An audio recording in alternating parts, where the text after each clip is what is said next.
ESPN's live coverage of the NASCAR Nationwide Series from the Kentucky Speedway, where we are just past halfway in tonight's 300-mile race. Kyle Busch and Joey Logano in the Joe Gibbs Racing Toyotas are the front two. Our Holiday Inn Express race summary. Here's really what you need to know about this race tonight. Kyle Busch started last without ever having turned a lap in this car before the green flag wave tonight. It took him about 40 laps to get to the lead, period. It's unbelievable. Absolutely unbelievable, Alan. And I think the only thing that's going to deter or slow down Kyle Busch is obviously trying to weave through lap traffic and a series of pit stops. That's going to be the only way that any of these guys who are running second, third, fourth, and fifth are going to be able to gain on him. It will be on pit road. Yeah, we'll see what happens. Things have happened to him in the end of races. No doubt about that. Don't want to jinx him. When he looked like he had a shot.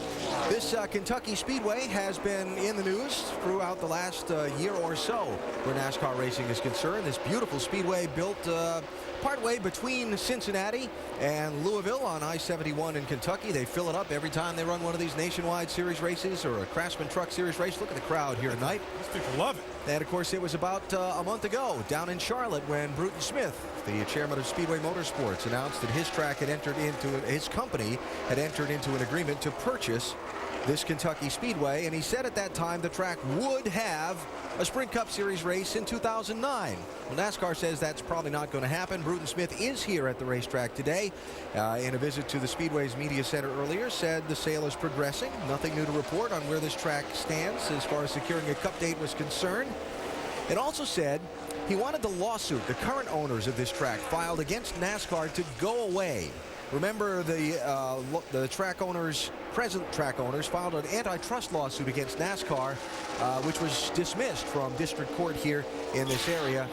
The track's trying to get that reinstated. Bruton said he thought it might help in getting a cup date here if that lawsuit went away. It's very interesting. Obviously, NASCAR stepped up and said, no, they will not have a date in 2009. The first opportunity probably be 2010. So Bruton's a very, very shrewd businessman. He's obviously playing some angle to try to make things happen, but this is a wonderful facility. We came in the gates today, Alan. There is a ton of people at this race, and they are starving for racing in this region, and this is great to see tonight. I mean, we got 70,000 people here watching a great nationwide race. Don't know where the race is going to come from, don't know how it's all going to play out, but we do know this. Every time they throw the gates open, they fill it up. We've just been told record attendance tonight of 73,000 plus for the Nationwide Series race in Kentucky. Kyle Busch is leading, 88 laps to go. We're coming back in just a minute.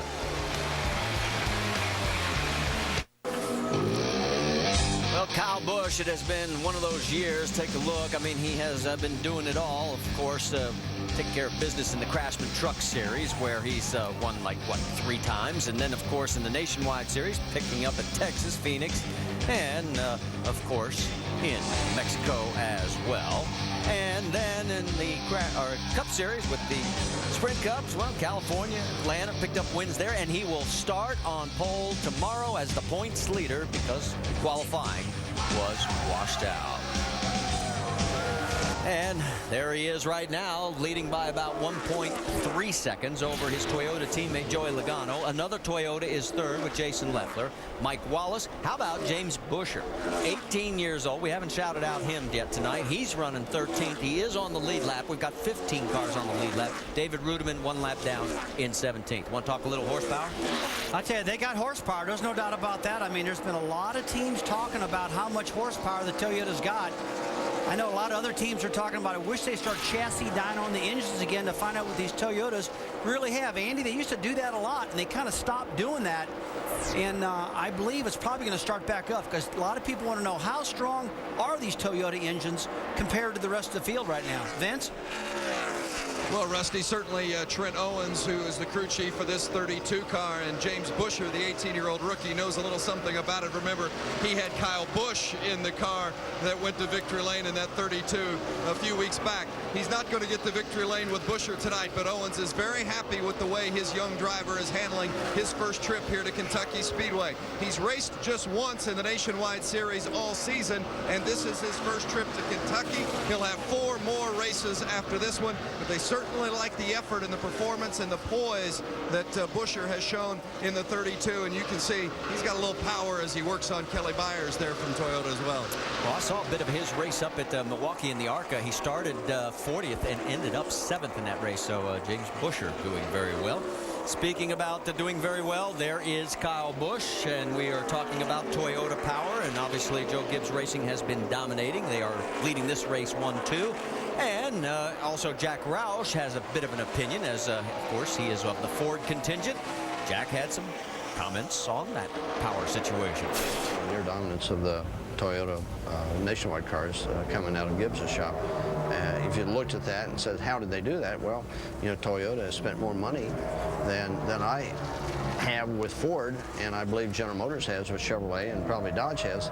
They've spent more money because they've got more money they're willing to spend. They've worked harder. They've had more engineers involved. They've built more test engines. They've had run more test miles probably than the rest of us. And to that end, you say that that effort and that expenditure deserves that result. So as you dissect what he's saying, some people would say, okay, he's just crying sour grapes because he's not getting enough money, but isn't it always cubic dollars equals cubic horsepower in this business? Well, I don't think that was sour grapes at all. I think he's I don't either. I'm saying some these people guys have really worked hard to get this package and make it work for them in both series, and they're doing well with it. General Motors has also got a new engine in the Cup Series, in the Sprint Cup Series, that they're not allowed to run in this series. Whereas Toyota runs, their Cup engine is basically the same basic package as the Nationwide Series engine. So I think if you know, if they're crying for a little help, General Motors could actually go to that new engine, and I think it would be a little bit better for the guys. Well, I believe that Chevrolet could go to the R07 engine in the Nationwide Series and probably help those guys. Right now, they're running the old SP2 engine, and the Cup Series are running the R07 engine. And in the Nationwide Toyota cars and the Cup cars, they're running the same engine. So I believe that's what Chevrolet and Ford wants, is a little better motor. Because generally you don't take a car like a Toyota and pull them back. You know, you don't slow them up. Everybody else got to catch up. Well, let's talk a little bit about this Toyota. Mike Wallace, because right now into this run, Mike is turning laps faster than the race leader. I know that may seem hard to believe, but he actually has moved up to 6th. He's running last lap at about 31.4, and our race leader was at 31.7. So Mike Wallace on the move, and he's closing in on David Stremme, and that is for 5th position. Yeah, he's been consistently passing cars, and he's in the top 10 solidly. Look, he's moving right underneath David Stremme right here in the 64. And Shannon, he's really got this 7-car rolling. Yeah, I told you about Mike Wallace a little earlier in the race, how this team is just having fun this season. Well, it is evident by their radio communication right now. These guys are talking back and forth. They are having a good time. Crew Chief Bruce Cook just keeps telling his driver, you are gaining on them. You are turning fast laps. And Mike Wallace says the car is good. Yeah, he's 3/10 faster than the leader that last lap, Shannon, while you were talking.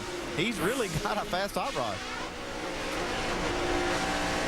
Tell you what, he has been on a roll of late. Mike has really got the rhythm in this car. I mean, he really struggled with it last year, struggled with it early, but all of a sudden it's like you flipped a switch and he took off with good runs and good finishes.